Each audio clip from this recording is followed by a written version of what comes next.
without further ado, we want to welcome Father Vincent Lampert. God bless you, Father.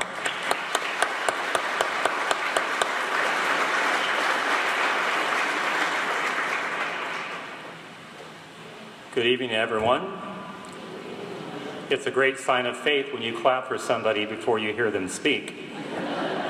So thank you for that.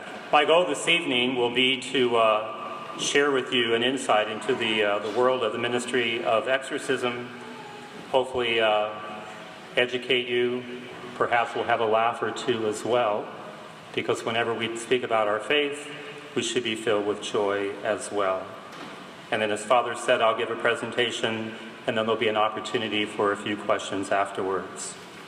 Let me begin by having you just kind of think for a moment. It's Sunday morning, and a sound begins to echo throughout the air. And what sound is that? It's the ringing of church bells.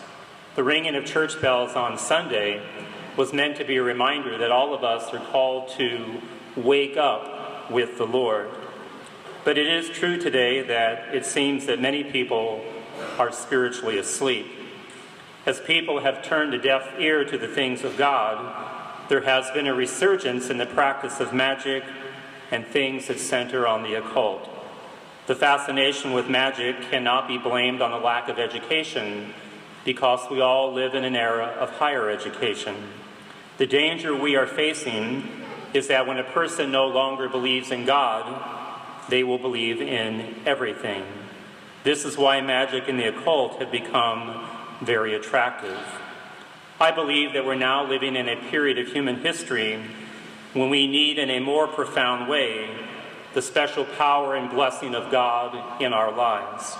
It seems that we humans face one crisis after another, and the ultimate solution to every ill that befalls humanity is the renewal of our spiritual underpinnings.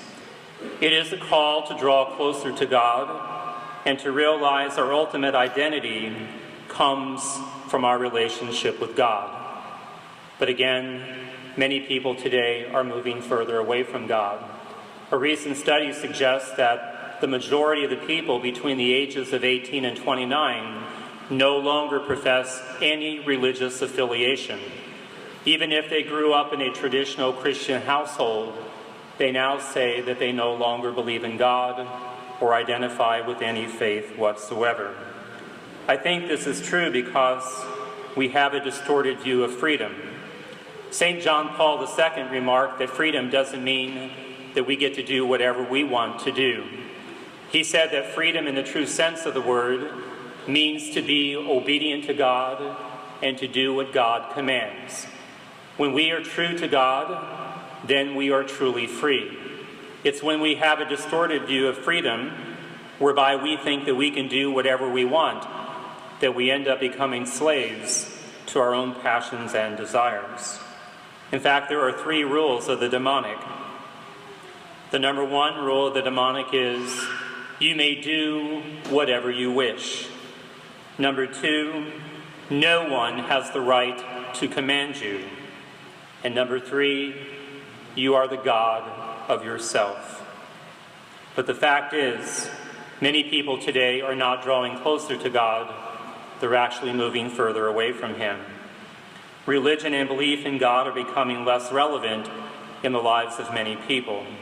And at a time when people have lost touch with their Christian heritage, there is a great risk for falling for ideas that sound appealing but are actually misleading and can be extremely dangerous.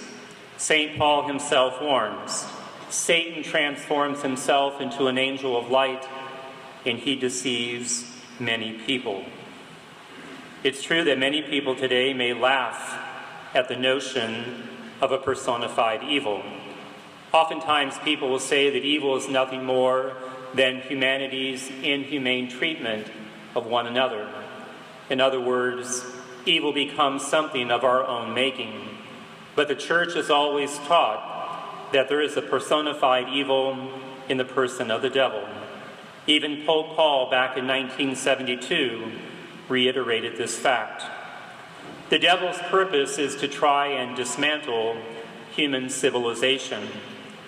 One of my favorite definitions of the church is this: the church is the guardian to the tree of life, because it is the vehicle that Christ gave us so that one day we can enter back into the presence of the Father.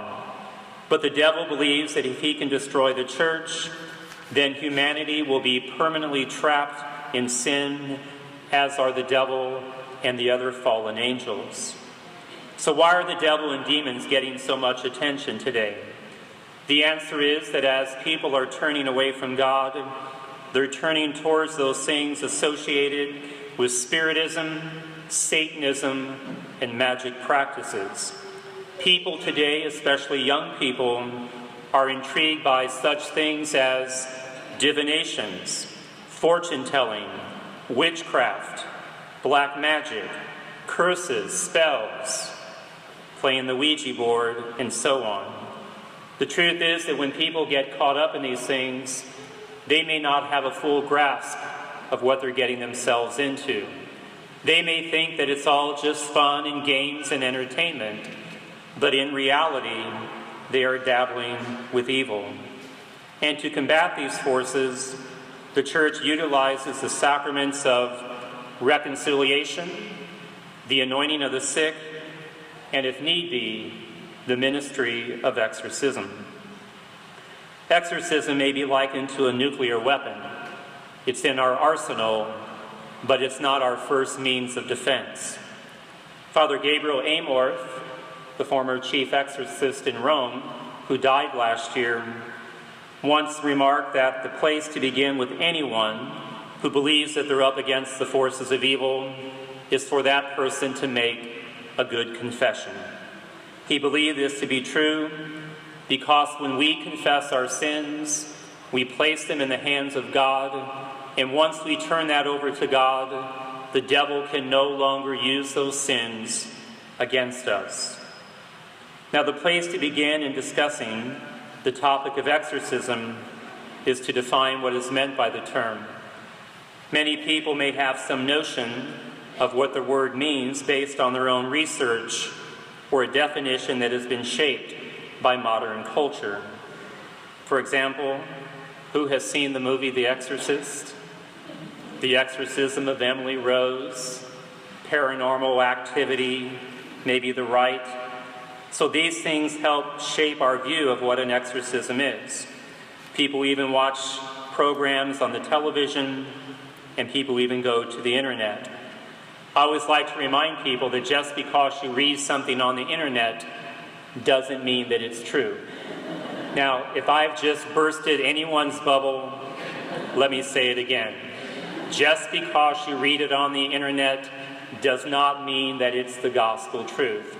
In fact, most of what you will find on the internet on the topic of exorcism is really aimed at sensationalism. It presents information to create a fascination with evil rather than helping people to draw closer to God. And any exorcist will tell you that it's not his goal to focus on the reality of evil, but to help those up against the forces of evil to shift their focus and to once again see the face of God in their lives. Now, the word exorcism comes from the Greek word exorcismos, and it is a term that signifies an insistent request manifested before God or directed against demons. Literally, it means to bind with an oath. There's a detailed exorcism performed by St. Paul in the Acts of the Apostles. It's chapter 16, verses 16 through 18. And let me read it for you. One day when we were going to the place of prayer, a female servant met us. She was possessed by an evil spirit that told fortunes. She made a lot of money for her owners. She used to follow Paul and shout, "These men are servants of the Most High God. They're telling you how you can be saved." She kept doing this for many days. Paul became annoyed, turned to the evil spirit and said, "I command you in the name of Jesus Christ to come out of her." As Paul said this, the evil spirit left her. At its very core, exorcism is a prayer.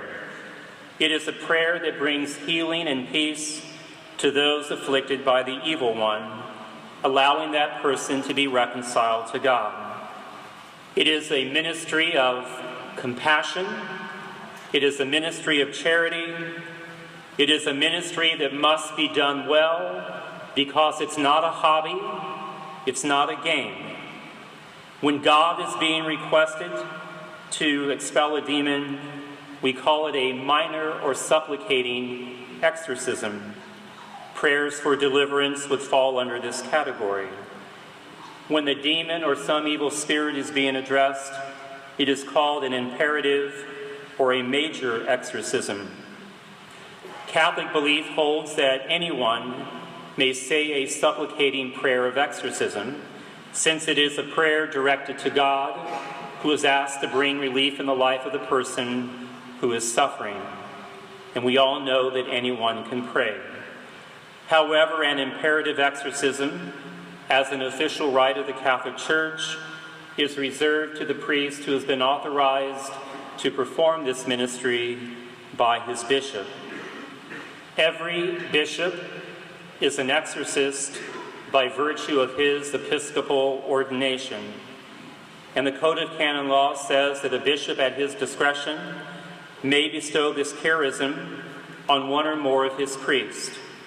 He may appoint a priest on a case-by-case basis, or he may appoint a priest on a stable basis to perform this ministry. I was appointed to be the exorcist for the Archdiocese of Indianapolis back in 2005. And shortly after my appointment, I was able to go to Rome in the early part of 2006, where over the next 3 months, I was able to participate in 40 exorcisms that a Franciscan priest performed while I was there. And then I was able to learn firsthand the ministry of the church to those who were up against the forces of evil. So the role of the exorcist is to investigate cases of alleged demonic activity and to make the determination if the official rite of the church needs to be called into play. Even with this said, it needs to be stated that the exorcist must not be the first line of defense. Exorcists should only see those people who truly need their help. Many people who believe that they need to see an exorcist can have the majority of their problems solved by going to see their parish priest. He should be the first contact, using discernment to listen to the person, to assess where that person is spiritually, to pray with that person, to offer them a blessing, to hear their confession, and if need be, the priest is the one who should contact the exorcist. Exorcism must always be seen in the broader scope of overall pastoral care, and this is something that is best done at the parish level. Demonic activity is classified under two main categories. It can be ordinary or it can be extraordinary. Ordinary demonic activity has to do with temptation, something that all of us can struggle with on a daily basis. But the church does identify 4 extraordinary types of demonic activity. I'll tell you what they are, and then I'll go back briefly and comment on each of them. Number 1 would be demonic infestation. Number 2, demonic vexation. Number 3, demonic obsession. And number 4, demonic possession. Demonic infestation has to do with the presence of evil in a location or associated with an object. For example, people will hear in a house footsteps, the clattering of chains, perhaps mysterious voices, shouts, laughter, bells ringing, the disappearance of an object from one location, and then it reappears in another. When it comes to an object, it means that someone has in their possession an object that has been cursed. Demonic vexation would be the second type of extraordinary demonic activity. It's the action by the devil and demons aimed at attacking and harassing humans physically. So demonic vexation, physical attacks. People feel like when they're sleeping at night, they wake up feeling like they're being attacked. There's cuts and scrapes and burns and bruises, and in some cases, even the fracture of bones. Sometimes the incisions of letters will also appear on a person's skin using words or signs that persist for a period of time and then disappear. Demonic obsession. These are mental attacks by the devil or demons aimed at affecting someone mentally by influencing a person's external and their internal senses. People who deal with demonic obsession can feel as if they're losing their mind. They might even have suicidal thoughts or even homicidal thoughts of causing great harm to others. And then the fourth type of extraordinary demonic activity is demonic possession. The action by the devil and demons whereby they take control of a person's body, treating that body as if it were its own, using a person's mouth to speak, their feet in order to walk, their hands to give gestures, or even to strike out. Now, any priest should be able to address cases of infestation, vexation, and obsession by praying in the location or praying with and for the person troubled physically or mentally by evil. Cases that deal with demonic possession should be referred to the local bishop or the priest who has been authorized to investigate these situations.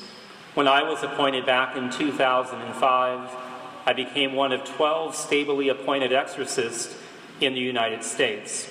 Today, that number has now grown to 85. The Church recognizes that if it does not address this issue, then people will begin turning to the wrong sources to try to find the help that they need.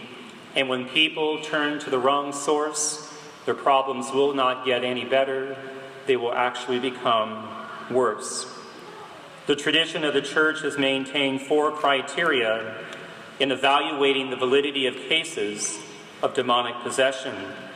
These include the ability to speak and understand languages otherwise unknown to the individual.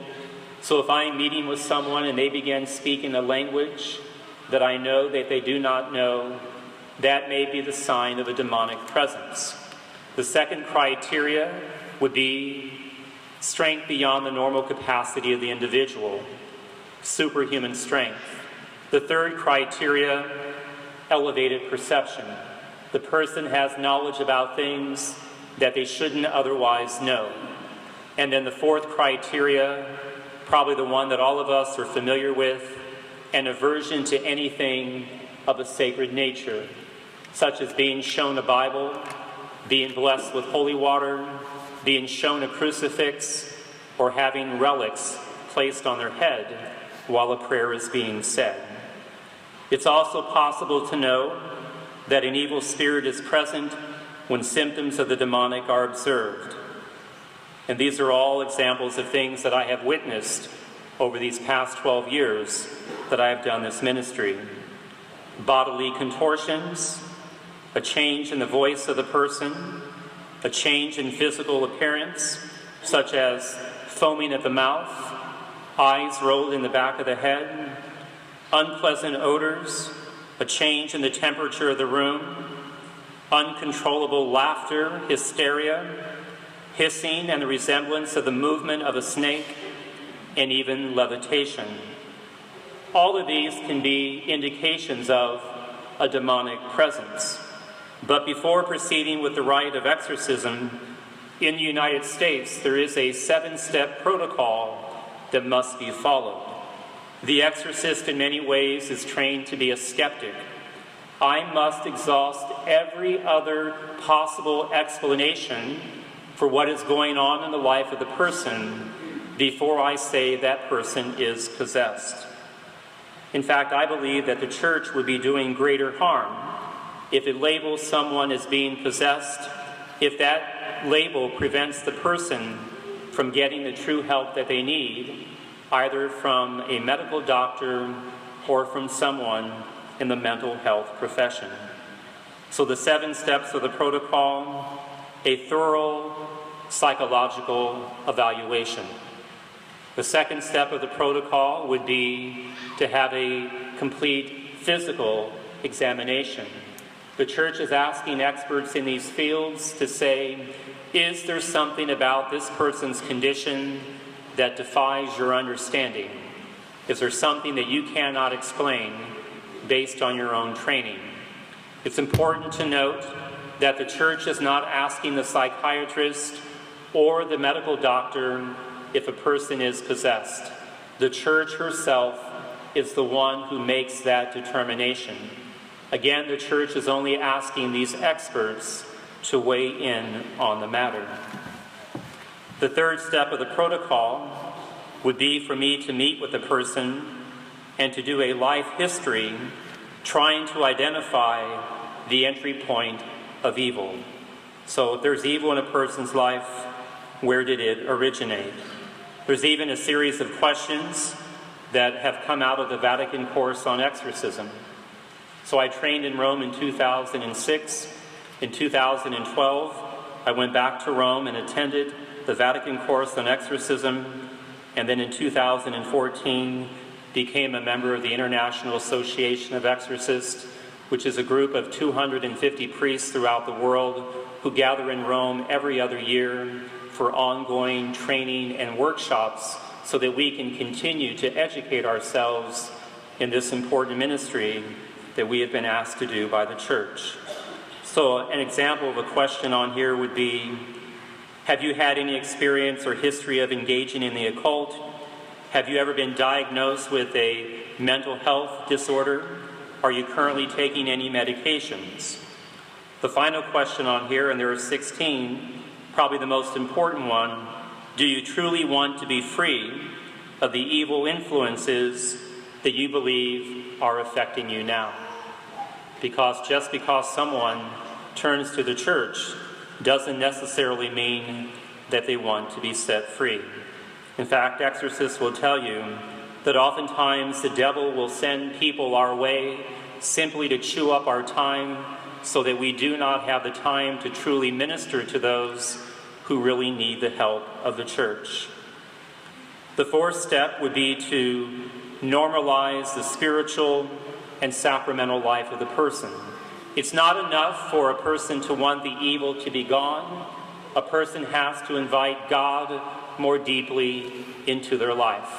We can think of chapter 11 in Luke's Gospel, where it talks about once the demon has been cast out, it goes and wanders through the arid wasteland, and then coming back and finding the house swept clean, meaning the evil is gone, but God has not been invited in. Then the demon goes and finds 7 other demons worse than itself, and they come back and take up residence in that person's life, and then that person's situation is worse than it was before. So again, it's not enough to say, Father, make the evil go away. The person has to want to enter into a deeper relationship with Christ, or to establish that relationship for the very first time. The fifth step of the protocol would be for me to look for those 4 signs of a demonic presence that I mentioned just a few moments ago. Speaking languages otherwise unknown to the individual, superhuman strength, elevated perception, and an aversion to anything of a sacred nature. Step 6, and this is because we live in the United States, a land of litigation, is careful compliance with all diocesan norms and canon law procedures. And then the final 7th step would be for me to compile the case and then to present it to the Archbishop of Indianapolis, who then would make the final determination if the rite of exorcism should be performed. The Archbishop of Indianapolis has told me that if I believe an exorcism needs to be done, then I do not need to get direct permission from him. He's given me blanket permission to perform the rite of the church if I believe that it needs to be done. And it is important to note that as a priest of the Archdiocese of Indianapolis, that I can only function as an exorcist in the Archdiocese of Indianapolis. If I am asked to go to another diocese, I need to have the permission of that local bishop, because each bishop has the authority and the pastoral care for his particular diocese. And that any demon will recognize the authority of the church that has been given to the successor of the apostles.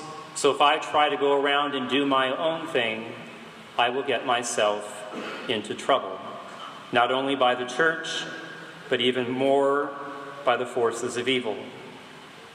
Now, according to church teaching, the devil cannot act directly on a person's intellect and will, since these are spiritual faculties. There can be no actual union between a human soul and an evil spirit. The soul always remains free, no matter what antics an evil spirit may put a person's body through. And it is this part that remains free that can ask for the help of the church. Because oftentimes people say if a person is possessed, how can they ask for help? But again, remember, something of the person always remains free. And just because someone is possessed, it doesn't mean that they are manifesting evil all the time. And those moments in a person's life when evil is not manifesting is when they can turn to the church and ask for help. It's also important to know that an exorcism may not be performed on anyone against their will. We all have free will, and so we can either make the choice for God or we can make the choice to turn away. The devil, however, can act on a person's memory and on a person's imagination, which are corporeal faculties.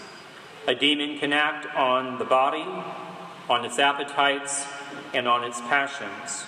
The devil's goal is to present morally bad objects to a person's mind at an angle designed to make them appear as a certain good. By objectifying evil, the devil wishes to keep humanity in a state of opposition to God. The devil's cleverest ruse, according to the famous remark by Baudelaire and echoed by St. John Paul II and Pope Francis, is to convince us that he does not exist. Because when people say they no longer believe in the devil, then the devil is able to work in the shadows. He's there, but people do not acknowledge his presence. It also needs to be clearly stated that evil spirits cannot read our thoughts. They do not know what we are thinking. The only one who knows the deepest recesses of the human mind is God himself. None of us should ever put God and the devil on the same playing field. The devil is still a creature, when we know there's a great difference between a creature and the Creator. But certainly the devil, with his intellect, is far superior to us, so we need to make sure that we have that solid relationship with God, because it is that relationship that will keep evil at bay. I always like to tell people that I like to watch Animal Planet shows. Anybody like to watch them? So when the lion on the savannah is stalking its prey, there are two types of prey that it will go after.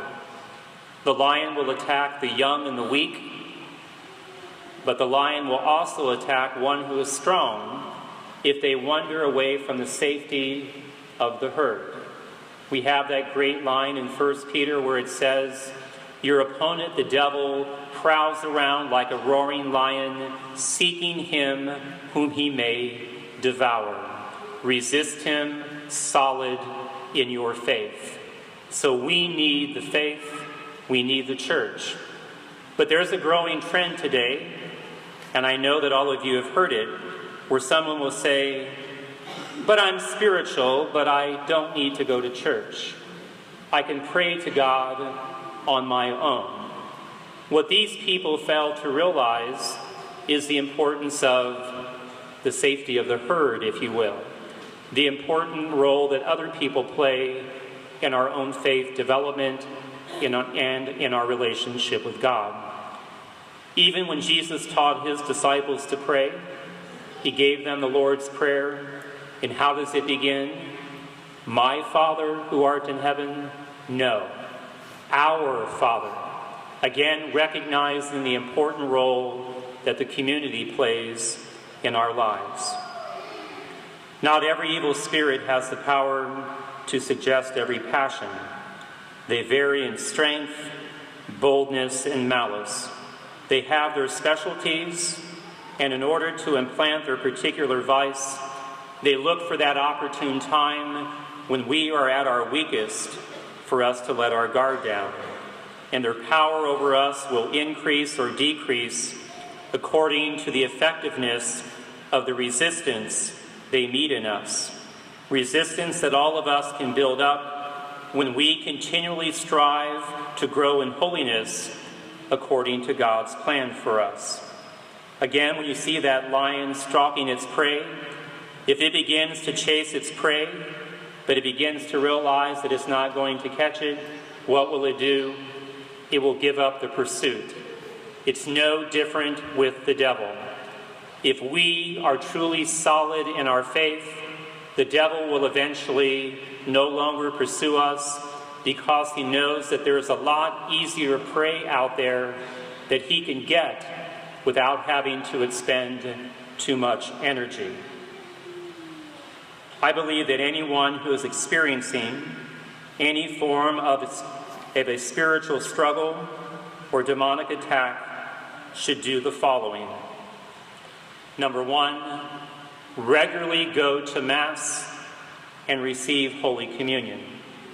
Again, having the support of a praying community is important. God does not intend for any of us to walk alone. Number two, seek out a regular confessor for the sacrament of penance. Number three, spend time in adoration before the Blessed Sacrament. Number four, incorporate Marian devotion in your daily prayer routine, especially the Rosary. The Blessed Mother is a powerful ally for anyone who believes that they are up against the forces of evil. Any exorcist will tell you that when a demon manifests and begins to blaspheme, the one name that he will not blaspheme is the name of our Blessed Mother, recognizing the unique role that Mary played in salvation history. In fact, one of the major exorcisms that I've performed over the past 12 years was on a person who was possessed by 7 demons. So in the rite, the demons are commanded to name themselves, because when you know the name of someone, you have a certain power or control over them. And in this particular case, the weakest demons were the first to go, but then the more dominant demon told me that it did not have to leave because it had been invited in. But the ritual of exorcism is meant to command the demon to leave because he cannot keep that which he has stolen, namely a person created in the image and likeness of God. So in an exorcism, the demon is told, return to God what properly belongs to God. This demon that refused to leave told me its name was Leviathan, a demon mentioned in the book of Revelation. And the demon told me it did not have to leave because it had been invited in. But I told the demon, using the prayers of the church, to obey me in all things, although an unworthy minister of Christ. And then I told the demon to say, Hail Mary, full of grace, and to leave immediately. The demon looked at me and laughed and said, "Grace of full," did not say the name of Mary. And then I commanded the demon again to say the words in the order that I told it to say it, and then to leave immediately. The demon that had been speaking in this very deep voice looked at me and in a baby's voice went, "Hail Mary, full of grace." And there was a shriek. Every manifestation stopped quicker than you could snap your fingers. And the person who was afflicted sat there with a big smile on their face, and they seemed to be radiating the glory of God. I worked with the person for 1 year before I reached that moment. Some of my priest friends, when I shared the story with them, said, "Well, Father, what did you do afterwards? Did you go and celebrate Mass? Did you go and spend time in prayer?" I said, "No, I stopped at Dairy Queen on the way home, and I got a chocolate shake." It was a hot day. It had been a long session, so sweaty and whatnot. When I walked into that Dairy Queen, there was a big crowd because it was a hot day. And I kind of smiled to myself, and I was thinking of the story of Moses splitting the Red Sea, because I thought, if these people knew where I just came from, they would immediately begin to part to the side. Very important to laugh in doing this ministry, because when you deal with people who are on the periphery, it can begin to take its toll on you. In fact, in the 12 years I've done this ministry, I've known 4 brother exorcist priests who have left the priesthood. So much so that they feel like they were up against the forces of the demonic themselves. But again, the purpose of that story is the importance of incorporating Marian devotions into our daily prayers. Another thing that we should do is to use Scripture for prayer and reflection. We can read the gospel accounts of Jesus casting out demons. We should also include other devotions such as Divine Mercy, the litanies, the St. Michael prayer, and prayers to patron saints. We can also use sacramentals such as holy water, blessed salt, blessed objects, and sacred images. Above all, the person who is afflicted is encouraged to remain focused on Jesus Christ, not on the devil or on evil, despite the evil one's attempt to distract and to discourage. There is no quick fix for someone to overcome the assaults of the devil. Like all aspects of the spiritual life, it is a process, it is a journey. Now, genuine cases of demonic possession are rare. They are real, they do happen, but not very frequently. Perhaps only 1 out of every 5,000 people who contact me is it truly a case of demonic possession. I currently receive around 25 calls or emails every week from all over the United States and even other parts of the world for people who believe they're up against the forces of evil. And it is true that most people, by the time they contact me, have already self-diagnosed. They believe they're possessed and they need an exorcism. But again, it is the church that will make that determination after going through the process that she has prescribed. Most cases that I have dealt with are related to infestation, vexation, and obsession. The other good news is that possession is not contagious.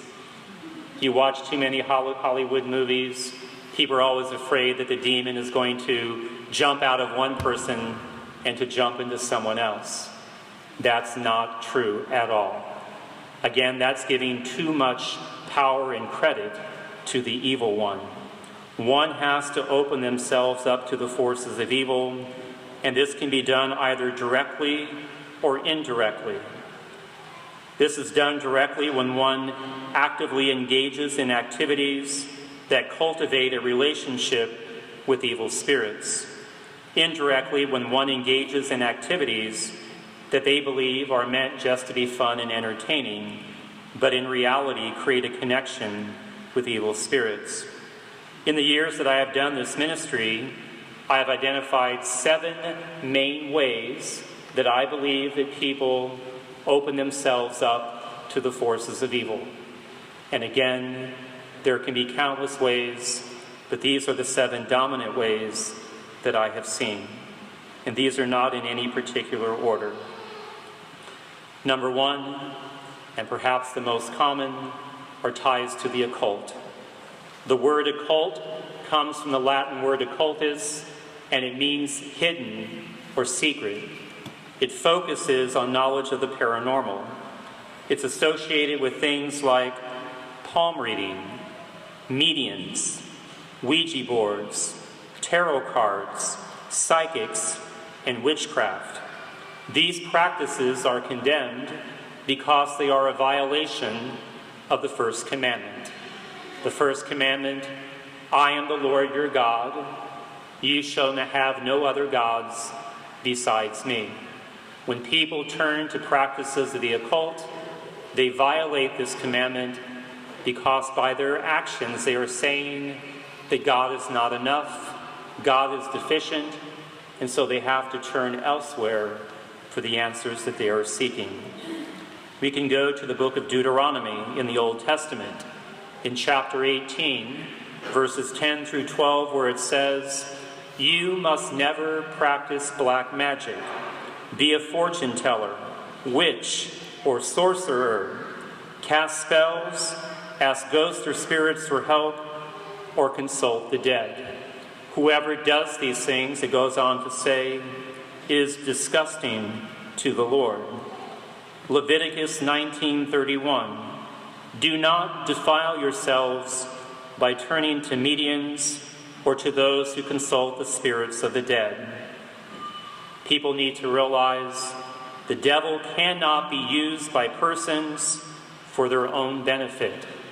We cannot use the devil. The devil will always use us.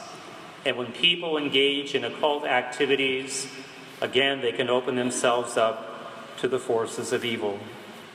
Second entry point would be mental manipulation or brainwashing. Think of someone who has become a member of a cult, whereby the cult alienates the person from their family, from their friends, from the church, basically breaks down every support network that that person has, whereby they believe that only the members of the cult are those that they can trust and those who truly care about them. Third entry point, being cursed. We know that when something is cursed, it's commended to the devil or to an evil spirit. When something is blessed, it's commended to God. Curses are only effective if we are weak in our faith. We cannot control what somebody else does. Somebody may be engaged in trying to cast spells and curses. We cannot control them, but we can control ourselves and to make sure that we are standing right in the eyes of God.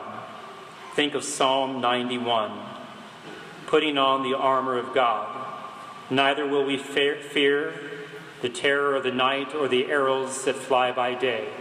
Wearing the armor of God means that if someone wishes us ill will by trying to place a curse on us, it will have no effect whatsoever. Blessings are extremely important. This is when I usually try to remind people of the importance to make sure that we never leave Mass early. Because when people leave Mass early, what are we missing out on?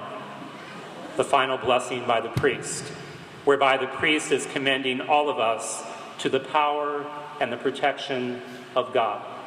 We should never discount the importance of that final blessing that the priest bestows upon all of us. Fourth entry point, being dedicated to a demon. That sounds pretty far-fetched, doesn't it? Being dedicated to a demon. The church teaches that no one under the age of reason can invite evil upon themselves. God will protect and safeguard anyone under the age of reason, but anyone over the age of reason can bring evil upon themselves. The age of reason is the age of 7, which is why that's when a child makes his or her first reconciliation and first communion. So if someone is under the age of reason and they're being afflicted by evil, then someone else has to be the cause of that. One of those 40 exorcisms that I set in on Rome was a young lady who recounted her story to me. She said that when she was born, her mother told her later on in life that she didn't want her. She even tried to abort her before she was born. But she was born. Her mother told her that she blamed God for giving her a child that she did not want. And her mother told her that she said that she would get even with God by dedicating her daughter to Satan. And so for the next 12 years of her life, she underwent all types of satanic practices and rituals. When she was 12, she ran away from home. She ended up on the streets of Rome. She was there for 6 years before she found her way to Father Carmine, the priest who was training me, and then he began to pray with her the prayers of the church. The good news about her is that all the demonic presence in her was cast out, and then she went on to dedicate her life to God by becoming a religious sister. Again, just because somebody is dealing with evil, something of the person always remains free, and they can ask for the help of the church. So this lady is now a nun, and she now ministers to street children in the city of Rome. She knew what it was like to be out there all alone, and now she works to make a positive difference in the lives of those street children. Fifth entry point is a life of habitual sin. I think we're living in an age when we're losing the sense of sin.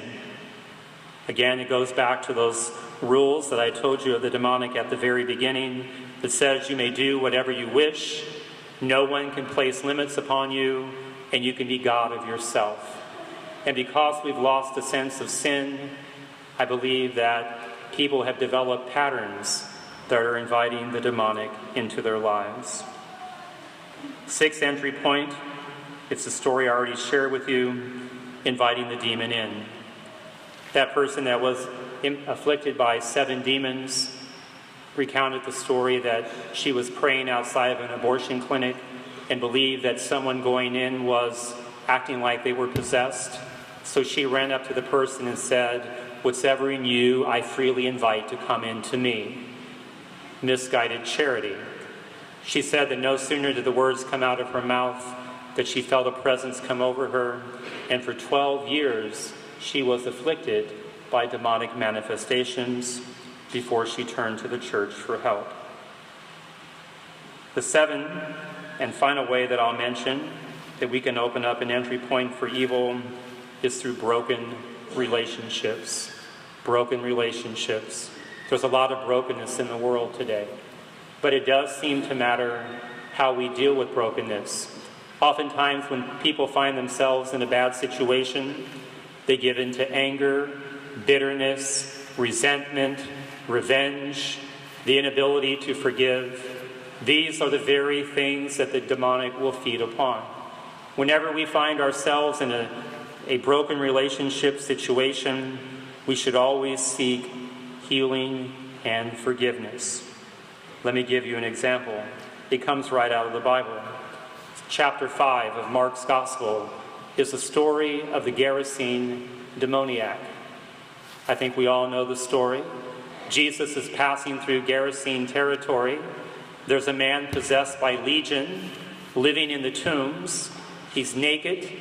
Shackles will not even hold him. Jesus begins to walk by. The demons begin to speak. "We know who you are, the Holy One of God. Have you come before the appointed time?" And then Jesus begins to rebuke the demons, commanding them to come out. And they plead with him to be sent into the swine. Jesus sends them into the swine. The swine race over the hillside, and they drown in the lake. Most people usually stop listening to the story right there. But something very important takes place next. The man who's now free wants to follow Jesus down the road. But Jesus says to him, no. Now, how often does Jesus tell someone not to follow him? So that should be speaking volumes to us. Jesus says, no, go home to your family. A man who was living amongst the dead is now put back amongst the living. And in the world of exorcism, it is believed that it was the broken relationships that were not dealt with in a healthy manner that eventually brought upon the demonic possession. So if I determine that there truly is an entry point, that somebody truly is dealing with the demonic, then this is where the rite of exorcism comes in. Demons have power. They can only be defeated by power. The power that defeats them is the power of God, and the rite of exorcism is the means for calling upon God. And with that note, we're going to ask where our holy illustrious pastor went, who told me that he will see who might want to ask a question. Thank you, Father Vincent. Thank you. Let's give a round of applause.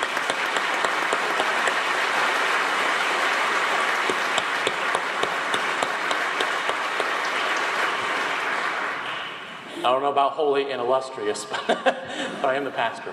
Okay, so we're going to take very briefly some questions. If you have a question, come over to the microphone right there, and we invite you forward. There's a mic right there if anybody wants to come. If not, we'll go right to confessions. There's one. Okay, Sorry. sir.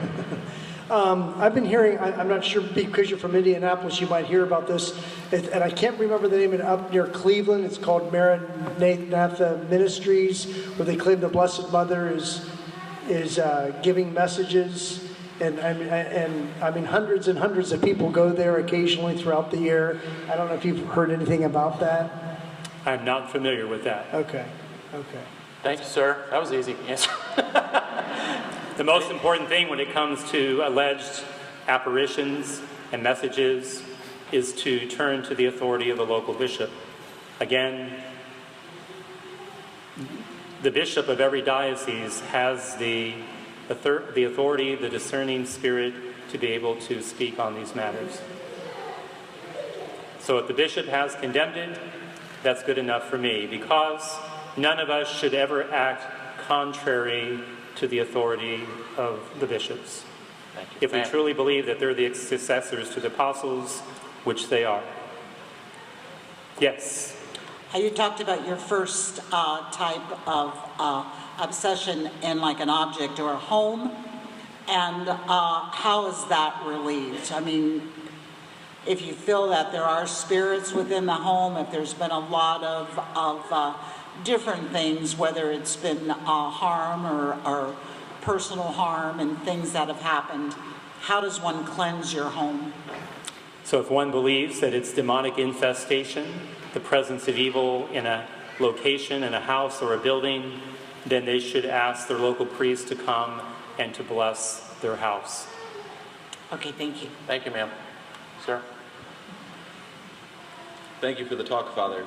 I was wondering if you had ever come across someone who was possessed, but for whom you could not find a point of entry, or if you've come across people who claimed there was none that they knew of, or how you would deal with that. So if somebody truly is dealing with the demonic, there's always an entry point. And it may be working with that person that eventually brings that to light. But again, if it's truly something demonic, there has to be the entry point for that. I will say there's something called demonic oppression. And demonic oppression is a gift from God. God is allowing one to be tormented by the evil one as a way for that person to show their fidelity to God. Think of Job in the Old Testament. So God permits the devil to afflict him in many ways. He can't take his life. If you know the story of Job, he's covered in sores. He's lost everything. He puts on sackcloth. He's sitting in ashes. His friends say to him, "Curse God and die." And how does Job respond? "The Lord giveth, the Lord taketh away. Blessed be the name of the Lord. If things be good, I glorify God. If they be bad, I glorify God. My personal situation means nothing when it comes to God's rightful place in my life." St. Paul himself had demonic oppression. He talked about the thorn in the flesh that he received, the messenger from Satan that was sent to torment him to keep him from becoming proud. St. Padre Pio, if you've read anything of his life, he believed that he was also afflicted by the evil one. There's a great little book called The Devil in the Life of Padre Pio, and Padre Pio in his writings say that every night when he was trying to sleep, the devil would come and try to bother him and to keep him from getting rest. He used to call the devil Old Bluebeard, and when he was sleeping and he would be awoken by the demonic presence, he would turn over and say, "Oh, it's just you, Old Bluebeard." Then he'd roll back over and go back to sleep. So demonic oppression. In that case, there may not be an entry point. God is allowing the person to be afflicted, but again, that's a gift from God and not just someone being tormented because of extraordinary demonic activity. Thank you. Thank you, sir. Next. I'm Brad. Nice to meet you. Good evening. I was wondering if, like, the Saint Benedict's Crux prayer, is that proper to be? Can anybody recite that as a supplicating prayer, or should that be reserved for the actual rite? If it's a prayer that's directed to God, then anyone can say those prayers. Only if there's a direct reference to a command given to a demon is that restricted. That was restricted in 1985 by Cardinal Ratzinger, future Benedict XVI. In Acts, there were people that got beat up by demons from doing stuff like that, right? So yes. Okay. And again, that's why I said it's not a hobby, it's not a game. For one to take on the demonic, you have to know what you're getting yourself up against.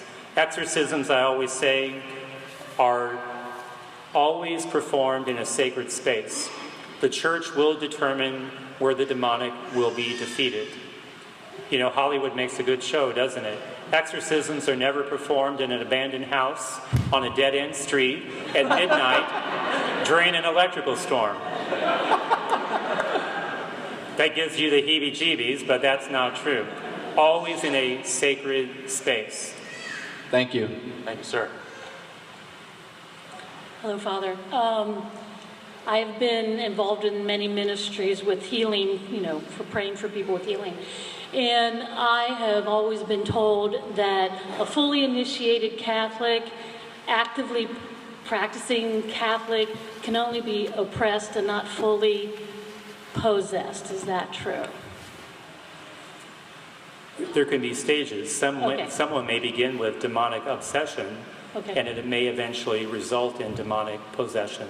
Okay. But again, we know that people can turn their back on God and no longer live out their faith. But if somebody truly is living out their faith, then they're not going to become possessed. God may allow them to be afflicted, oppression as a gift, but it's not going to be. Again, if we're spiritually strong, we do not have to worry about the devil. And that's certainly a message that I hope that all of you will remember. So don't go home tonight and turn on the night light when you go to bed. Go to Mass, go to Mass, go to Mass. When you're walking to the car, don't listen to the leaves rustling in the trees, or think about the power of God. That's the most important thing. Thank you. Hello, Father. That was an excellent talk. And my question is this. How do you start off on the training process for becoming an official exorcist of the church? Like, how do they prepare you to deal with evil on such a level? So how do you prepare to become an exorcist? I tell people I became the exorcist because I was in the wrong place at the wrong time. God bless you. Any priest will tell you that when you are ordained, you promise obedience to your bishop and his successors. So in 2005, the exorcist in the Archdiocese of Indianapolis passed away. Ironically, he was the pastor of the parish where I went to grade school. So never dreamed that one day I was going to get his job. But I had a meeting with the Archbishop one day on some committee I was serving on, and I was running late, and I was coming into the meeting at the bishop's house, passing through the dining room. The bishop came into the other door. The two of us are standing there, and the priest had been avoiding the Archbishop, trying to stay below the radar, and the bishop looked at me and goes, "I'm appointing you to be the exorcist for the Archdiocese." And I turned around to see if there was somebody else behind me. And he said, "I have no idea what I'm asking you to do, but when you're in Rome, you can figure it out. Now let's go to our meeting." I couldn't tell you what the meeting was about. I was just drawing a blank. So you get appointed by your bishop. The bishop told me he picked me because he wanted a priest who believed in the reality of evil, but not a priest who would believe that everyone who comes to him and says that they're dealing with evil, that it's actually a case of the demonic. And then I would tell him over the years that many of the young priests would come up to me and say they wanted to be the exorcist, and the Archbishop would say, "I worry about anybody who wants the job." So, Thank you, Father. Thank you. Hello there, Father. So, when someone is under, the demonic possession, are they aware of it, or are they, completely... a good question. So, when somebody is demonically possessed and they're manifesting, are they aware? And it seems to be both. Some people that I've worked with still have their consciousness. They feel like they're trapped in their body, but they're powerless from stopping the demon from using their body as if it were its own. Other people, when the manifestation begins, have no recollection of what takes place afterwards. So it does seem to be both. Some people are aware and some people are not. And also, real quick, do you have to be a Catholic priest in order to become an exorcist?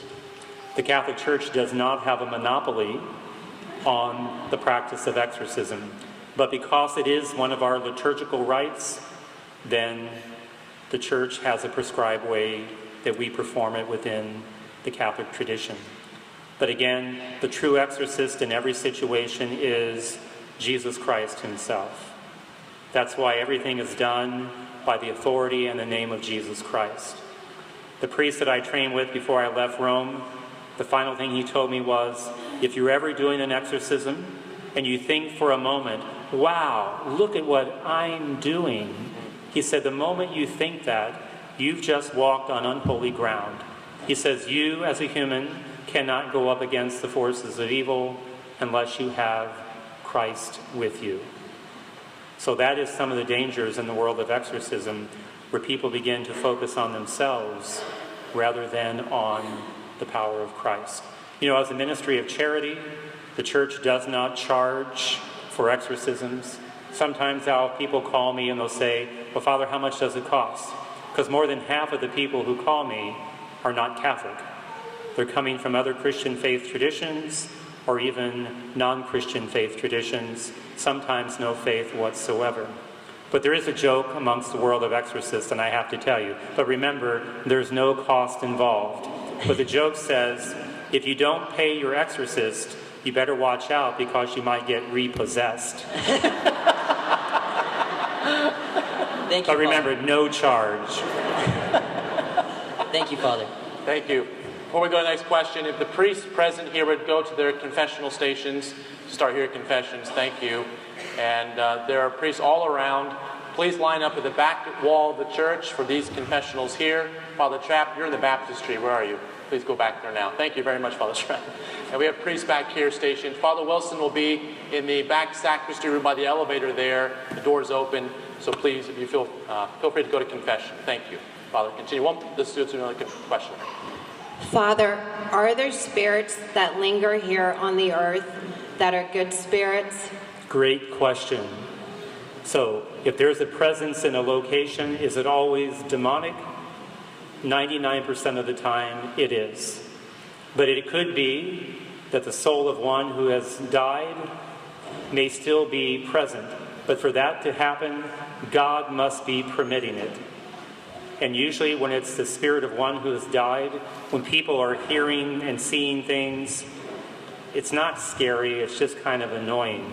Lights go on and off, pictures are moving. But again, those presences are seeking prayers. Think of the souls in purgatory.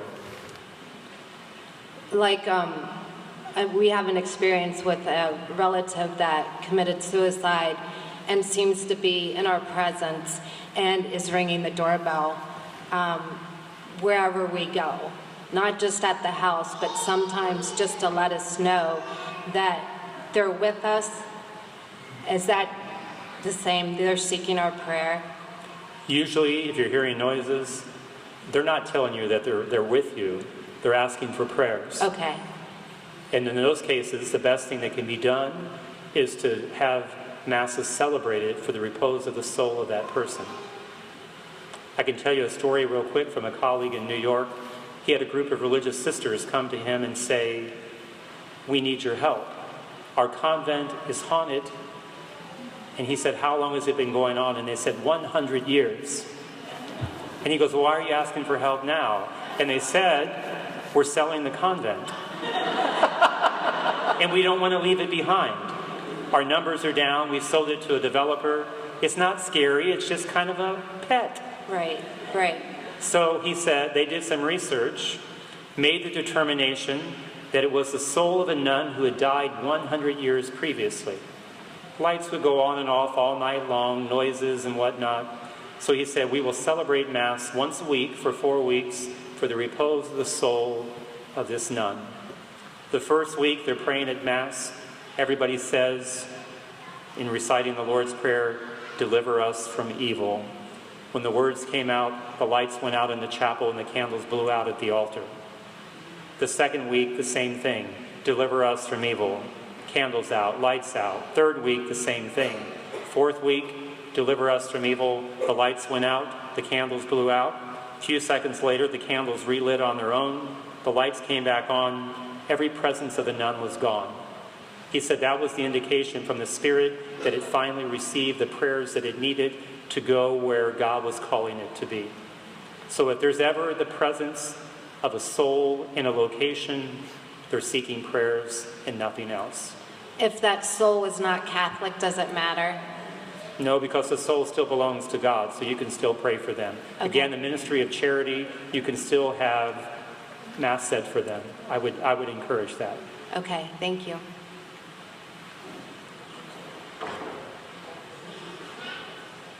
Was ever in line? No, without answering? No one else can go. Okay. All right. Go ahead. Yes. Hi, Father. Thank you for the really great talk. My question has to do with messing with Ouija boards. However innocently, sometimes kids do it, sometimes teenagers. I was involved in such a situation when I was in college, and it grew to be very addictive. More and more people joined in, and our entire evenings were spent gathering around this thing. A lot of very bizarre things happened to a lot of us, and it became very frightening, so we stopped. And it wasn't until many years later that I actually went to confession and confessed that, because I didn't understand it to be a sin. But a lot of problems followed.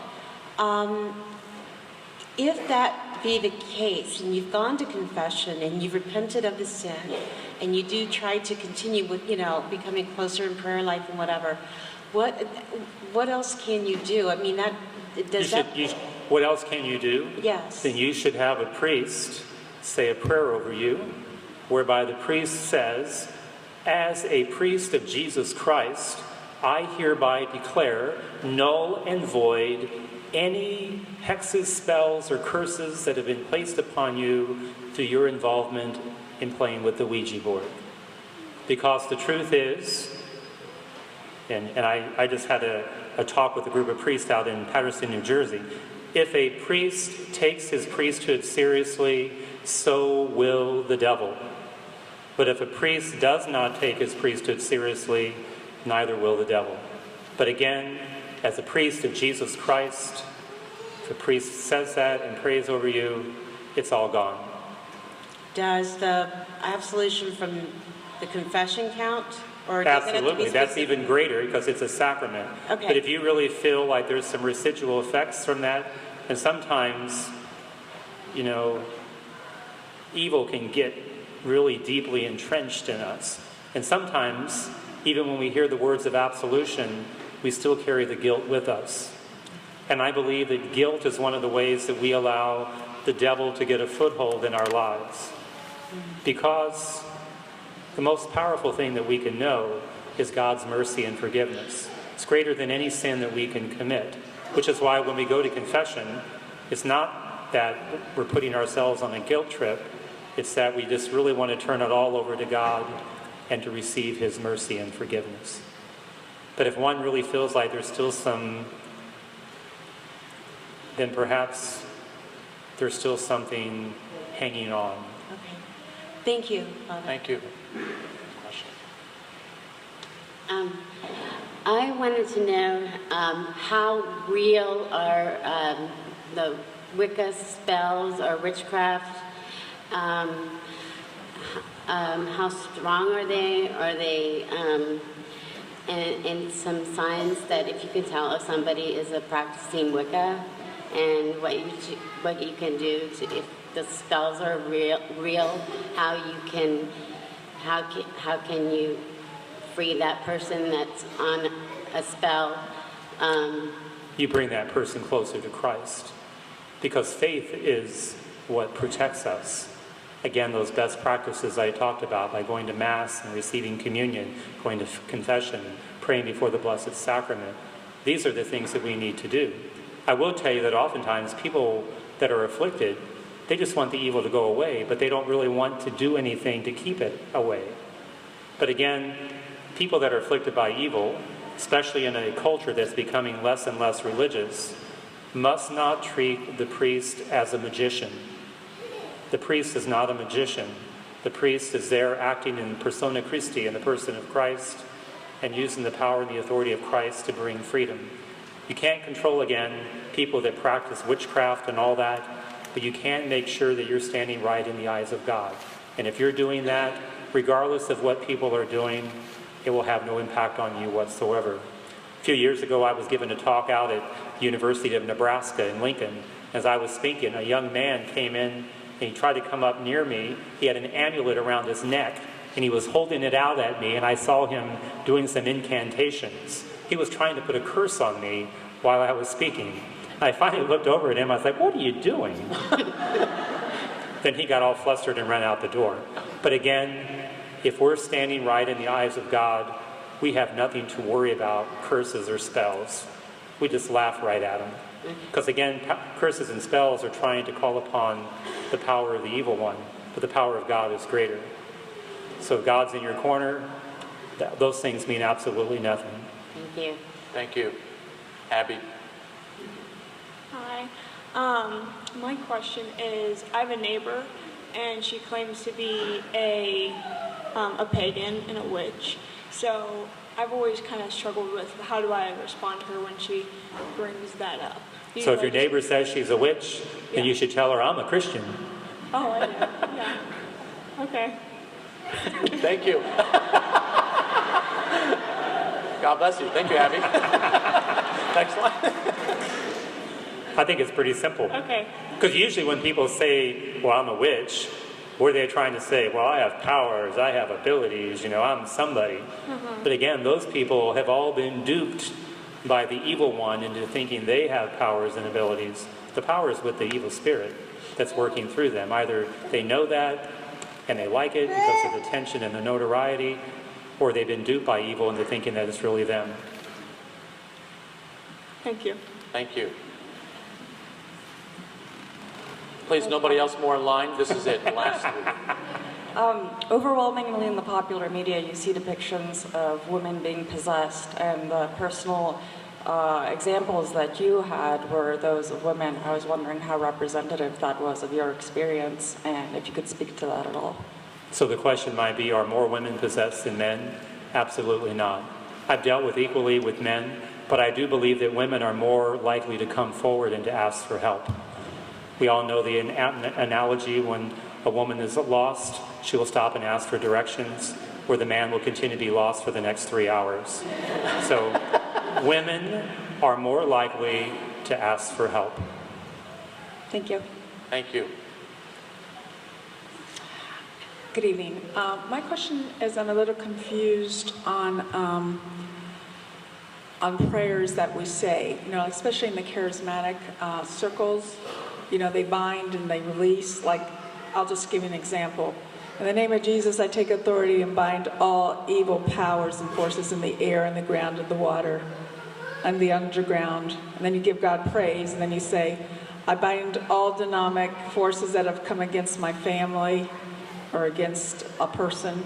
And we ask for the protection. And even like when they pray over people, if they say, oh, well, spirit of lying, leave that person. I mean, are they trying, is it just a prayer? They're not really trying to do an exorcism, but they feel that they can, that we can bind and cast out. I think there's a lot of elements that come from other Christian faith traditions that are not a part of the Catholic tradition that have kind of crept in. I believe that anyone who's involved in any type of deliverance ministry, the number one thing I always tell them is, have you sought permission from the local bishop to do this? Because if the local bishop is fine with it, then it's absolutely okay. But I always think it's important for those groups to act with the blessing of the local bishop as opposed to working against. Because again, demons recognize the authority of the church that has been given to the successors of the apostles. Some other faith traditions might say, well, you don't have to be a priest or a bishop. We have it by virtue of our baptism. Again, we're back to the Acts of the Apostles, where those who were trying to cast out demons were beaten up. It's not enough to be well-intentioned. It's also important to make sure that you have the power and the authority of the church that's backing you up.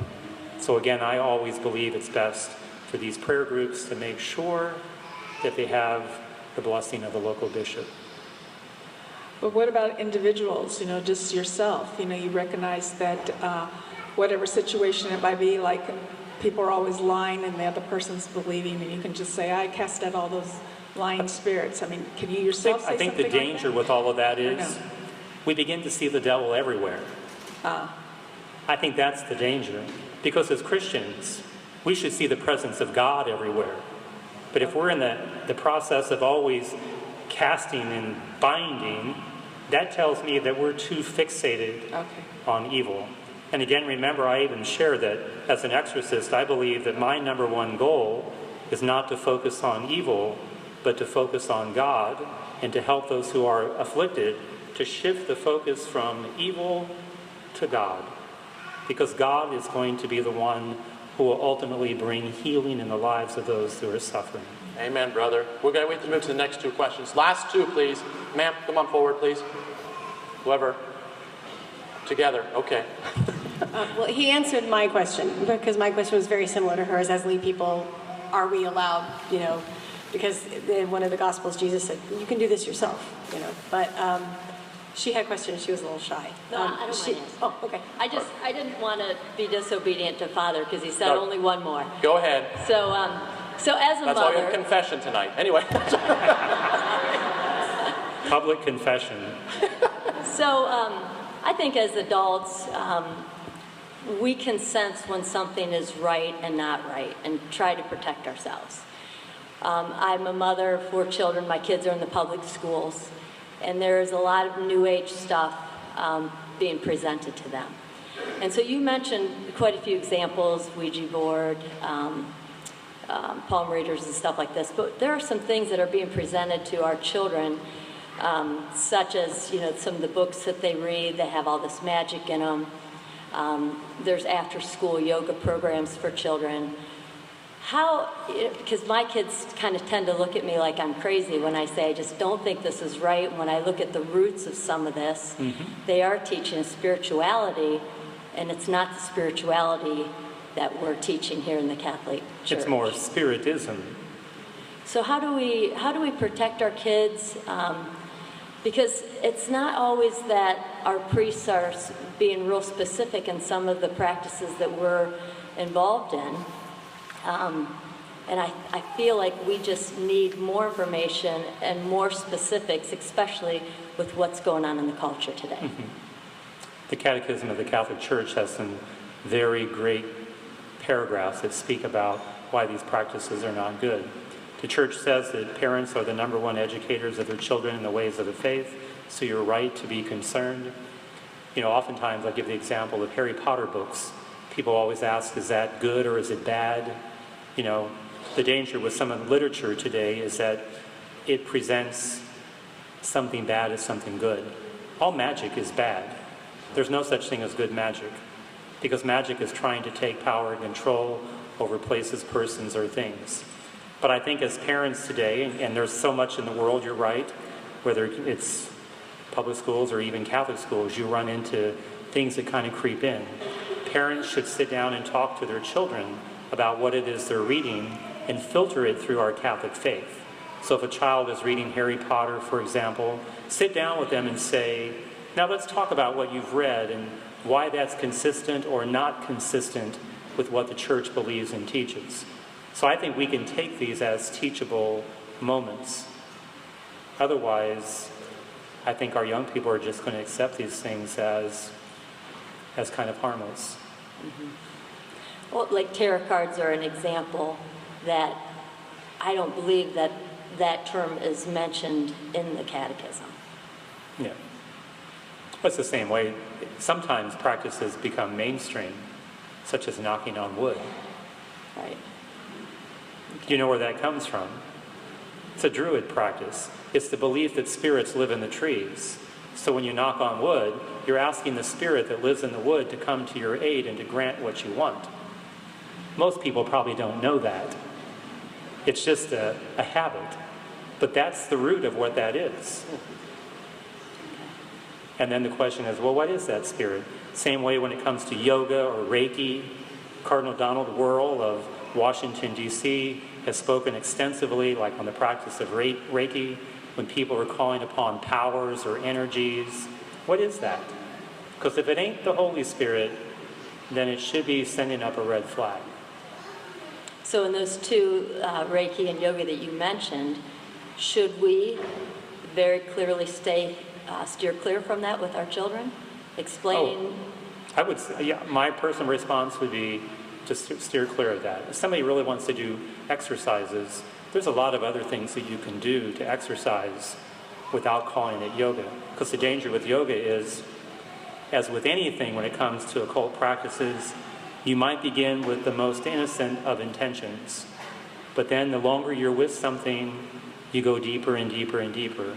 You may begin with the exercises, but then you end up maybe with the spirituality that goes with that is contrary to what the Church believes and teaches. Thank you, Father. Thank you, ma'am. Yes, you're welcome. Thank you very much for being here this evening again. Thank you, Father Vincent.